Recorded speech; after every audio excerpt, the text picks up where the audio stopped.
This podcast is part of E2C Network, where we share the whole Auburn experience. War Eagle Auburn fans, welcome to No Huddle, your source for Auburn football news and discussion, part of the E2C Network. I'm AJ Richardson. I'm also here with my buddy, Jared Davis.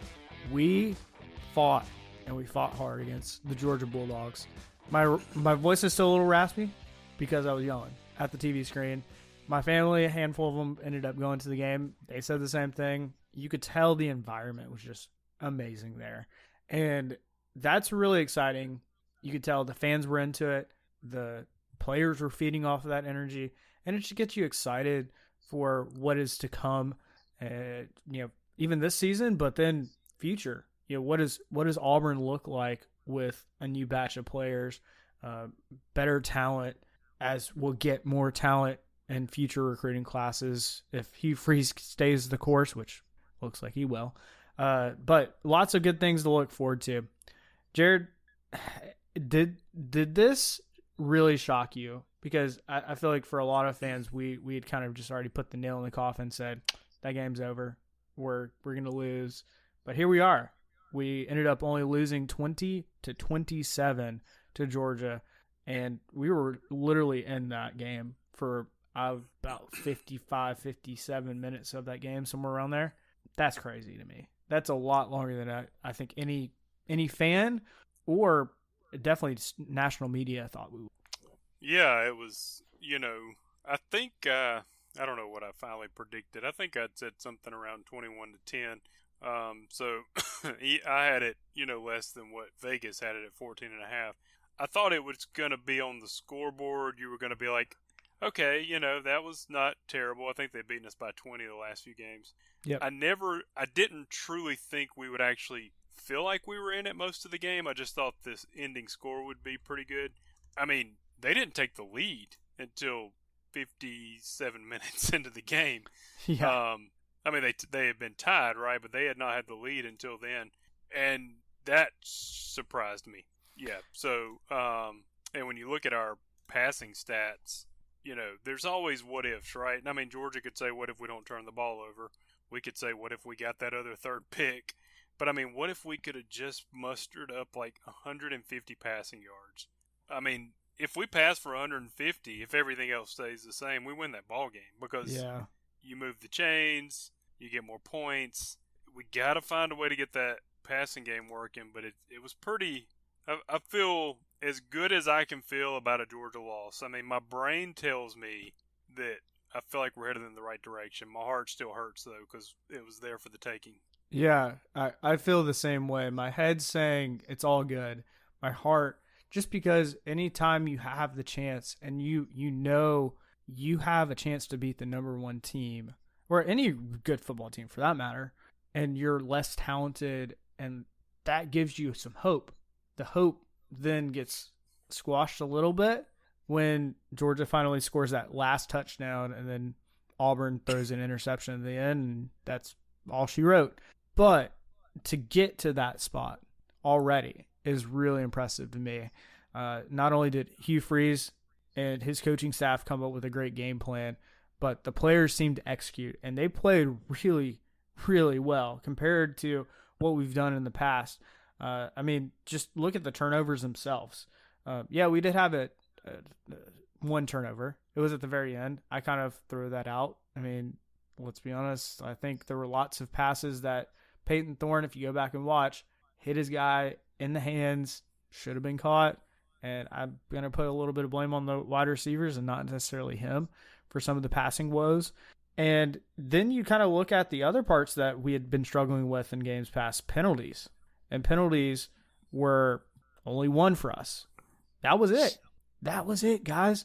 That just shows that we figured out some discipline issues, and that made me feel a little bit better about this game.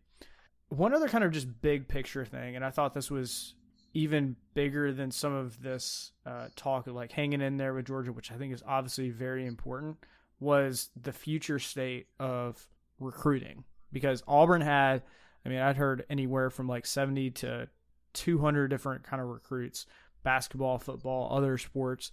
And that's crazy to me. that we were able to get that many people to come to an Auburn, Georgia game, and they got one heck of a showing. There were lots of good comments from players. Even a 5-star wide receiver who's currently committed to Alabama said he loved the environment. He loved that Cam Newton was there, and even noted that really the only difference is Auburn just needs some playmakers, which I would love if we could get a 5-star flip him from Alabama. I mean, if I'm Hugh Freeze and you hear that intel that he just needs to be a playmaker, I mean, Ryan Williams, that wide receiver, 5-star from Saraland, Alabama, he's got and I'm sure others, they're thinking that could be me. That could be me making that difference, because Auburn was, again, so close to having another victory and against a much better team. So I think recruiting is going to take a big jump because of what they saw in this game. One other thing that I want to talk about, which is just the environment itself, and you can tell the fans got into it. My mom, dad, and sister ended up going to the game, or sisters, or both of them, and they all talked about it was standing. Everybody was standing. It felt like this game was, everything was there. It felt kind of like what people talked about with the Texas A&M last year, where Cadillac had his SEC head coaching of Auburn, and that's special. And just think about that. That's our very first game against Georgia, and it's already feeling that special, just because I think Auburn and Jordan Hare is really special. But it kind of showed that even when most people counted us out, the fans still showed up and supported this team, which I think is even more important. Showing support to the players, and then also the upcoming recruits, that even when all things are not necessarily going your way, Auburn fans, they're going to be with you, and I love that. You mentioned Cam real quick. I was talking to my buddies, and we've had this debate before, but does any college compare to us of like our Mount Rushmore of you got Bo Jackson, Cam Newton, Charles Barkley, Frank Thomas, Suni Lee, like our best of best, I would put up against any other college's best of best. I mean, that's right. That's a ridiculous star power. Yeah. And all of them but Bo were there, I think, and Bo's been to a ton of games. I don't think there's a problem. Bo just probably had something else going on. But there's a photo with Charles, Suni Lee, Cam, and Frank, and there was actually an article written Alabama.com about Cam and his involvement, and he was like rooting the whole game and was getting the fans into it. And there was always speculation that Cam, he was one and done. He wasn't even here an entire 12 months, and would he come? But he came back and got his degree, I believe, from Auburn later on. Yep, he technically graduated the same time I did, the same month, same day, everything. So he's a graduate of Cam. He's a graduate of Auburn, and I mean he was there, man. Like he's all in. He's into Auburn, and to see you mentioned one of the recruits saying something about Cam. And I mean that's a lot of star power. Yeah. I really can't. I've tried to think of schools that have that. I mean, Georgia's great and everything, right? But I mean, they got Herschel. He won their Heisman. Alabama, they got some Heisman winners and stuff. But I just don't feel like there's anybody that meets that level, especially in the SEC, of that dominant of players that people know. Yeah. But that definitely helped with recruiting for sure, having those guys there and Suni. Well, just having those type of players represented, and then on top of that, the way that those players, specifically, you called out Cam Newton, went and helped recruit for Auburn. He was in the student section. He was talking to recruits. He's hyping up Auburn. I mean, that's invaluable to how Auburn stands apart from others. It's essentially saying, hey, 13 years later, Cam Newton, one of the best quarterbacks in college football history ever, and has a national championship, pretty much put that team on his shoulders to win. He came to Auburn, and he still loves it. Another kind of cool story, and your dad, Jared, Cam Newton had his kids there. And I felt like that might have been the first time. If it wasn't the first time, then, man, those kids got a great experience being all around this amazing game. And, that's a pretty cool thing for Auburn to kind of ride its back on as Cam Newton coming back with his family now that, we're 13 years away from his national championship season. AJ, I think if anything, and then we'll move on from recruiting, but I think seeing those players, especially Cam, is a little more recent.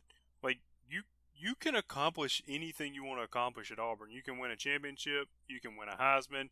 You can go number 1 in the draft. Yeah. We've been down, and Auburn in general fans have always been like, well, I hope we win, even when we had Cam Newton. So it's just kind of our mentality, and we've kind of been beat down the past few years. But given the right recruits coming in and the right coaching, like you can achieve anything you want to achieve in college football at Auburn.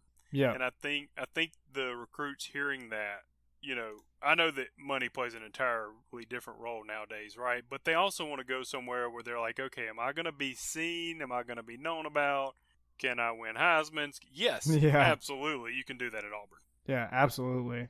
So all of those kind of things, I think, feed into not only the recruiting piece of this, which will pay dividends in future recruiting classes, but it's just a good picture of these stars coming back, showing their support, which, we've obviously seen a lot of support from all of them coming back. A couple of other fun ones that ended up being there was Nick Fairley, which, of course, Aaron Murray's mom is still crying about that. That's a troll job by Auburn, and I love it. I think he should be like the mic guy on this game whenever that comes in. Yeah, he was 2 years ago, I'm pretty sure. Because I remember, and I was like, golly, it's so good. I love that. That's awesome. I think we've also had Ricardo Lewis do that as well with the Prayer Jordan hair. That's good. And, I think Anders Carlson was there as well. At least I saw a picture of him. So that's again, some big star power that was at this game. A couple other things that I wanted to point out that I thought was kind of interesting. So I feel like this was kind of a quiet thing, but it sounded like Hugh Freeze got a lot more involved with play calling this game. Now, I don't think he hasn't officially said anything. I don't know, maybe Jared, if you've heard otherwise, correct me. I don't think he's taking over 100% play calling, but he was at least, quote unquote, confirming or agreeing with the calls every single time before they kind of went out. So Ron Roberts, or not Ron Roberts, wow, I'm just blanking on his name. What is his name? Phillips? Philip Montgomery. Yeah, Philip Montgomery. He would call the plays, then Hugh Freeze would confirm it, and then the official play would go out to the players. What's your thoughts on that? I mean, I think we saw a little bit of success from that, at least with what we were doing.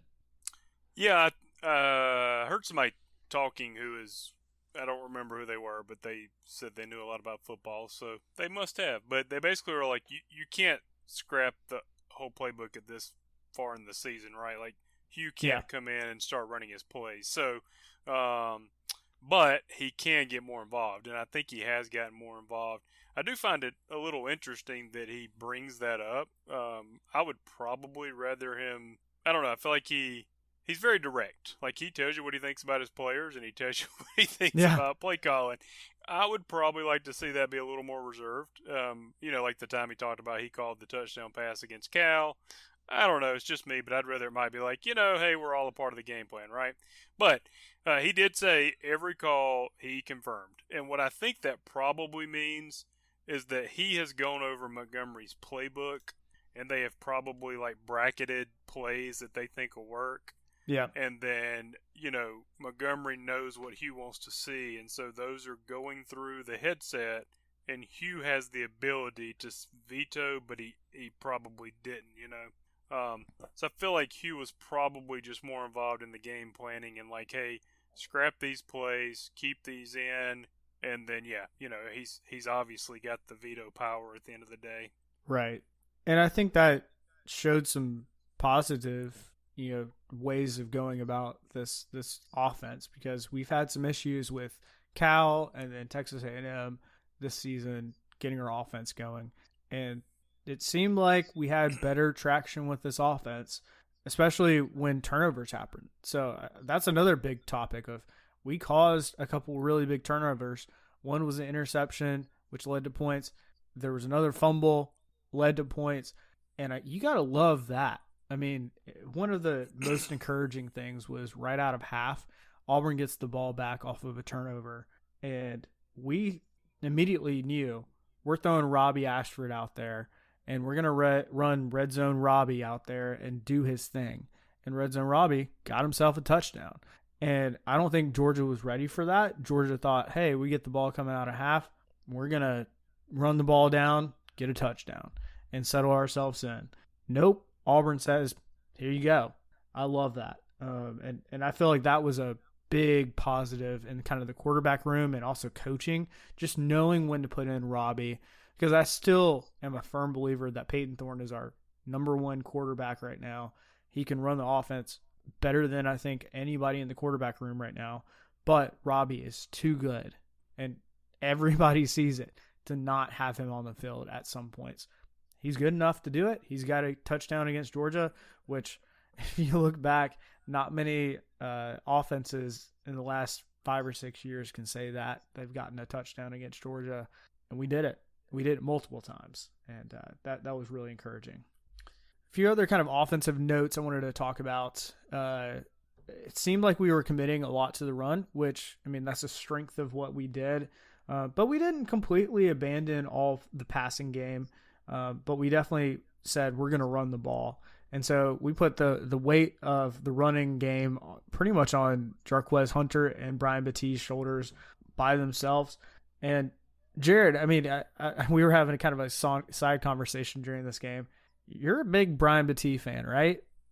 I have become one. I didn't know, for his sake, and really for Auburn, he was probably the one transfer that I was like, I was kind of intrigued by that, because at the time we had Jarquez, Damari Alston, we were bringing in a top 10 running back from high school, and I was like, I wonder why. Number one, why is he coming here? Like, if he's wanting playing time. And I was a little intrigued by us grabbing him. I am no longer intrigued by that. I'm intrigued by what can he do for us, because I honestly, and I am a huge Jarquez fan, I've probably been on this podcast saying he might have been better than Tank. I think Brian Batti, by the end of the year, will be I think he may be our starting running back. I think he's that good. I mean, he's really solid. I mean, every time he touched the ball, it felt like it was going to get positive yards, or at least get back to the line of scrimmage if he sit behind the line. And I think the other element that Brian Batti has, he can catch the ball out of the backfield, and he does it really well. And I don't question whether or not he's going to catch the ball and make a move. He's going to do it. Whereas, Jarquez, even in this game, had one where I think he should have caught it. He caught a ball with the ball, and that would have been probably a first down, if not more, when he caught the ball. It would have been more. Yeah. That's one that people keep talking. That's one that got away. He probably would have gotten 30 yards on that play.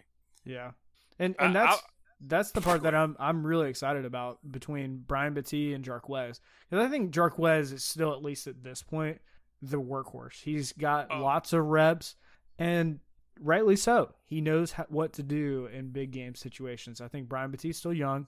He's going to have some growing pains. But Brian Batti, he had 85 kind of all-purpose yards between rushing, receiving, kick returns. He's making a name for himself very early. And I was just looking, because I know he's short and he's not that big. He's only an inch taller than me, and he's 170 pounds. He's 5'7", 170 pounds. He is not that big relatively, and he is playing in the SEC with the big dogs, literally dogs. And some of the best defenses have come out of Georgia. And I don't think Georgia's that good on defense this year, but still, you're still stacking up against some really high talent, and he's going toe to toe with them, and that's encouraging. Yeah, he almost took one to the house. I think that. So what I thought he was just going to be a speed guy, right? His vision is great, and he does this. I can't explain it, but he does like a little stutter step too, and he'll get a guy to commit inside, and then he takes it outside, and he's just got great vision. And I agree. I still love Jarquez. Like I think he can be amazing. I think he is not 100% just from the sense that he missed so much time in practice. Mm-hmm. But he is our workhorse, right? Yeah. But at the end of the day, it doesn't matter. Like they're great. Batti has really, really impressed me. He almost took one to the house on a kick return. Super impressed by him. I think honestly, moving forward, what I would do, because let's be honest, Georgia had a dude and we didn't. Georgia had Brock Bowers. If they don't have Bowers, they don't win that ball game. Oh, absolutely. And give them credit. They were struggling and they needed points, and they said, "Forget it. We're not even going to be cute. We are going to Brock. You stop him." Yeah. And we could not. I think that there's a few players that can be dudes for us like that. I think Fairweather can do it. I think Battie could potentially do it. You could get Jay Fair as well in certain situations. And I think over our bye week, we need to really focus in on getting those guys, and Jarquez as well, he's going to get his touches, but getting those guys as many touches as possible. And don't overthink this. Yeah. Get the ball in your playmakers' hands, because as crazy as it is, and then I'll end with this, as crazy, Georgia they got 5 stars everywhere, right? Yeah. They were not going to win that ball game, except they just kept feeding the guy that nobody could keep up with. Mm-hmm. And you got to have that. I mean, think about it. When I can't even remember all their names, but when we go back, Slayton was one of them. Yep. Sammy Coates. Who was the guy in 2004? He caught that one in the end zone from Campbell. He was another one as well. Yeah. You got to go-to guy that when things are not going was it through. Romashdu? No, he was a stud. That's later, I think. He was a stud. I'll think of it later. But when you need a first down, when you're struggling, you go to this guy. Right. And I know Fairweather dropped one on a sideline fade, but then he came back the next play and caught one a contested. He's your guy. That's he's your guy right now in the receiving. That's it. And I legitimately thought it was going to be Jay Fair. And Jay Fair did have 3 catches, but only for 12 yards. And he had a few that hit his hands, and he should have caught them. And I think Rivaldo Fairweather is our guy right now. And, after seeing what Brock Bowers did, I mean, if I'm Rivaldo Fairweather, I'm thinking, man, I can carve out a good spot in the offense for myself at tight end. I don't think he's anywhere close to Brock Bowers' talent, but he's closer than a lot of tight ends that have come through college football. So, what's an extra few steps of, improving yourself to get more touches and really making a big impact, because that's what Auburn is missing, is a playmaker. And if we get that, if it's Rivaldo Fairweather, if it's Jarquez Hunter, maybe even Jay Fair or somebody else, steps up, I'm all for that. I want to see that come to fruition. One other thing, and before we kind of leave kind of the offense, Peyton Thorne ran the ball way more and way better than I thought he would have. And that's after seeing obviously all the stuff he's done. He had 92 yards rushing and had the long 61-yard rush. I mean, that's something I don't think we've really truly seen since, probably Nick Marshall type. And I don't think even Peyton Thorne's that elusive like a Nick Marshall. But he made things happen, and I love that. Gives you a different kind of feel to what our offense could be. And I'm still not 100% sure what our offense is going to be, but besides just we're going to run the ball 80% of the time and pass a handful of times. But maybe that's what we are this year. It was Courtney Taylor, by the way. Courtney Taylor to me was he was, and we had Ben Obama and all that, but he was that go-to. We need something to make. He would make a play. Right. Real quick, because I don't know where we're going to go with this, I do want to say Peyton Thorne did not cost us that game. There's a lot of chatter out there about Peyton Thorne, okay? Everybody's back and forth. Peyton Thorne made the throws in that game that should have won the game. Yeah. He only missed in my opinion, one read option. I think he kept one that he shouldn't have. Yeah, he got stuffed in the backfield then, yeah. He did. Every other time, he read it right. And I listen, we didn't throw for 100 yards, so I'm going to sound crazy saying this. I think we figured something out with him. I really think that the back shoulder throws, the other throws he was putting fades where they needed to be. Right.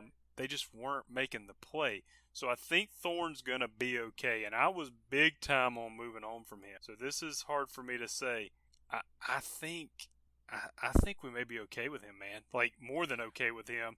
On the road is still a big question. What's he going to do on the road? But at home, I feel super comfortable moving forward because that was the best. We're not going to play a defense that good until Alabama. Yep. I feel like we will be able to move the ball at home with Peyton Thorne. Yep. And that's exciting for our home stretch coming up after we have a pretty rough couple more games. But, hey, that's the SEC, and that's what we came and we signed up for. And I didn't sign up for it, AJ. I know. I'd rather be Conference USA, but it is where we are, okay? So we got to deal with it, right? Yeah, exactly. A couple other things just from the defensive side.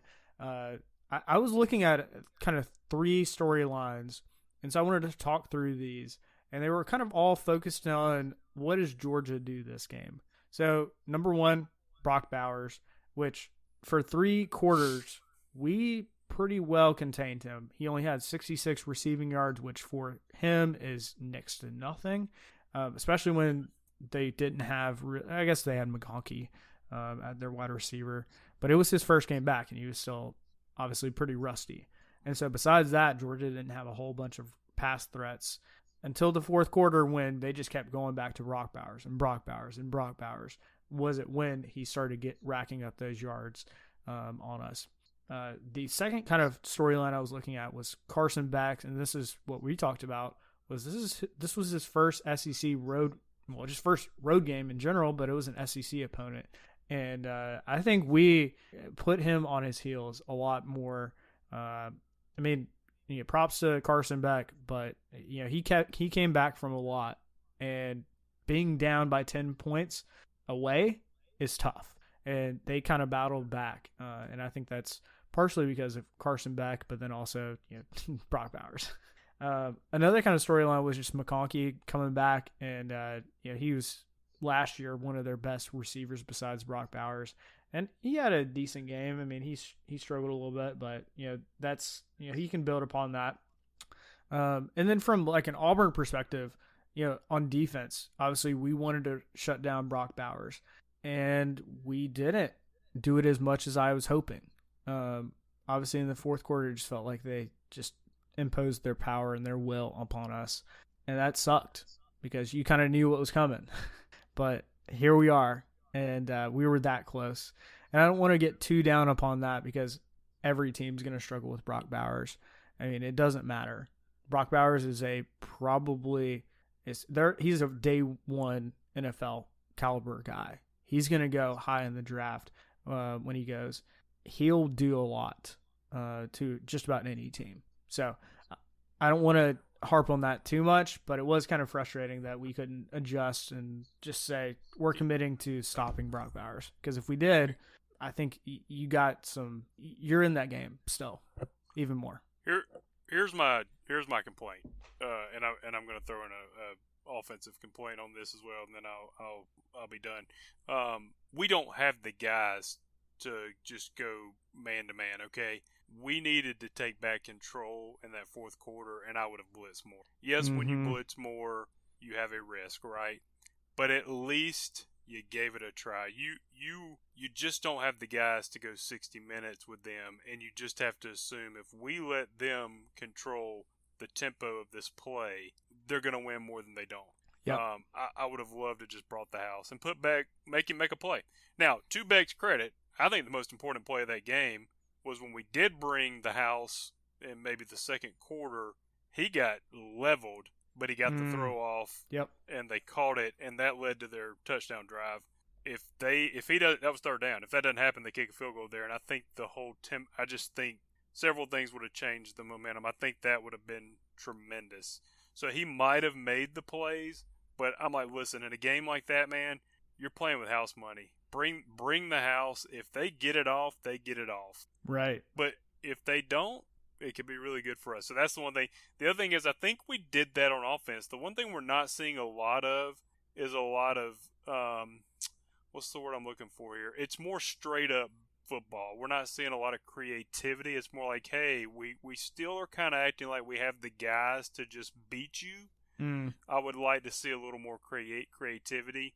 And one specific play, and you know this, AJ, because I got super frustrated when we were chatting. When it is 3rd and 1, and definitely 4th and 1, and it's less than a yard, the quarterback sneak works 127% of the time. Like, now that you can push players, I have yet to see a quarterback sneak not work now that you can push. Like, they literally just get behind him and push him. Yep. Why are you handing the ball off 3 yards in the backfield? We don't have the guys to do that yet. Yeah. That's my biggest critique there. AJ, I think you said I would have passed there. I will say this. I would quarterback sneak, but if you're not going to quarterback sneak, I would not run it. I would throw a pass. I think you mentioned pass in the chat. I would throw a pass if you're not going to quarterback sneak. They know what's coming. You're 3 yards in the backfield handing it off. Yep. And Georgia's just pinning that. Yes. And Georgia's pinning their ears back saying they're about to run the ball right up the middle because that's what you do on 4th and 1. And that's when you do a little swing pass or something like that. Get something out where you give them a better shot than just run right up the middle and hope that your offensive line makes a hole for you. So circling all back to defense, there was 2 things in that game where I still feel like we think we have the equal players or we're coaching like it. One of them was the 4th and 1 run. Mm-hmm. One of them was sitting back and not blitzing on their game-winning drive. Right, and I think we're just going to, especially going into LSU, because those guys can sling it, we are going to have to force them to make decisions quicker than they want to. And it's your only chance. I know it's not fun. I know it's risky, but that's your only chance. Yeah. No, that is. I mean, their quarterback is really good at LSU when we go there, and that he's going to make you pay. There's not going to be if you give him 3 seconds in the pocket, he's going to make something happen. You got to be in his face. And so I think that's a good point of we need to continue bringing that throughout the game and not just sit back and play a little prevent D because, I feel like the strength of Ron Roberts is we're bringing the blitz and you just don't know when it's going to happen or where it's coming from. So a couple other shout outs. Marcus Harris, he had a heck of a game. He had 7 tackles and I think arguably had probably his best game. Had a couple tackle for losses, caused a lot of havoc. He forced a fumble on a wide receiver, which he's a defensive lineman, so that's pretty cool. Love that. He just had a huge hit on him. He's also tough. I mean, he got injured a little bit at the end of the 3rd quarter, then he came back, and then he knocks down a pass. And he was having such a good game. I think the Pro Football Focus numbers were easily the best for him because of just how much of an impact he made on this. So big props to Marcus Harris. He is a workhorse and very thankful to have him alongside Eugene Asante and even Larry Nixon. I mean, he led our team in tackles with 8 this game. So lots of good action on defense against one of the, Georgia can score a good bit. So that was good to see. Let's briefly talk about special teams just for a minute before we finish things up. Special teams. We had one time, and this was kind of early in the game, where we had too many guys on the field for a punt return. And we had to call a timeout. And we had to burn an early timeout. And I was just thinking, what the heck? Like, I was on special teams in high school. You practice who comes on and off the field for a punt, for a kickoff, everything. And how did we mess that up? I mean, thankfully that was our only big issue that I saw, but that was it. That was something that you could have avoided pretty quickly. So one other thing, our kickoffs. We had Brian Battie take back a 39-yarder to the 39-yard line return, and again, almost broke that, so pretty cool for him. We had Sean Jackson take one back to the 25, which I thought he was really just in there to block, but obviously he can return the ball as well.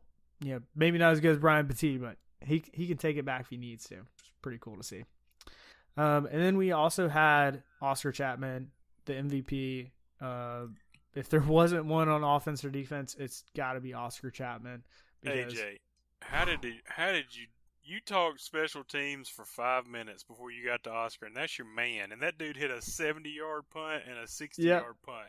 You have disrespected him. All right, I'm sorry, now, Oscar. I'm sorry. I'm going to give you 2 minutes. Have the floor. Here, talk about Oscar. Well, Oscar obviously had a huge one because Georgia was bringing the house on that long 41-yard punt. When a punter sees that, he's already thinking, I just got to get this out. Got to kick it. Even if it goes 20 yards, it's out. It's better than nothing, right? No, he just saw that. He kicked the crap out of that ball. And our guys ran down, stopped at the 1 or 2 yard line. So big. I mean, love that. Unfortunately, I think that was the long 98-yard drive that Georgia had right after that. But that's not an Oscar. He did his job. He put him at one of the farthest places away from where they have to score. And he did great. Lots of great kicks. I mean, I don't think you can do much better than that. So he has really. I know you raved about him last year, and I was always going, yeah, he's good. He's become a weapon this year, man. Yeah. I feel like you have to when the offense sputters out. We at least have Oscar Chapman, who's a steady guy.